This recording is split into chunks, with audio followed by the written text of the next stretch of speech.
Ancient wisdom holds that everything in reality follows the same rules and exhibits the same patterns. So when an aspiring writer takes a screenwriting workshop and is taught the 3-act structure that governs Hollywood filmmaking, they're simply learning to obey a law that's as inescapable as gravity. The 3-part storytelling structure derives from the oldest myths and consists of setup, conflict, and resolution, and features a protagonist, which we call the hero. The story begins with the hero trapped in an ordinary, boring life until suddenly thrown on an adventure that forces them to discover and integrate unknown parts of themselves. This intuitive storytelling structure is simply the logical literary outgrowth of how life is experienced as we go from adolescence to maturity and finally old age. And now is the perfect time of the year to reflect upon this as you take a meditative hike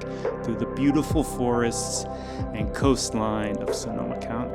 Modern psychology says the challenge of life is to work through a 3-stage process beginning in childhood with unconscious perfection, in which the ego's sense of itself is wrapped inside the unconscious. The mind is therefore unified, and life appears in black and white 2 dimensions. The things that you like and your feelings are good and true, and the things you don't like are bad and wrong. But as we mature, our ego is asked to rise like the sun into an independent adult personality. But we soon find ourselves in a 3D gray zone of conscious imperfection. The world is not so simple anymore. We have conflict with the outer world, which constantly thwarts our plans and stomps on our dreams, and by middle age we're forced to humbly concede that our worst enemy is ourselves. Most people get stuck in this gray zone for their entire lives, unable to reconcile the oppositions they experience within and without.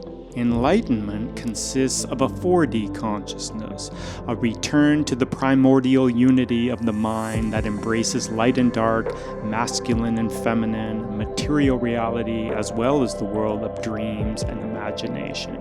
We call this conscious perfection. Everything is held together in equilibrium. Everything is given its due, and each part is seen as contributing to the whole.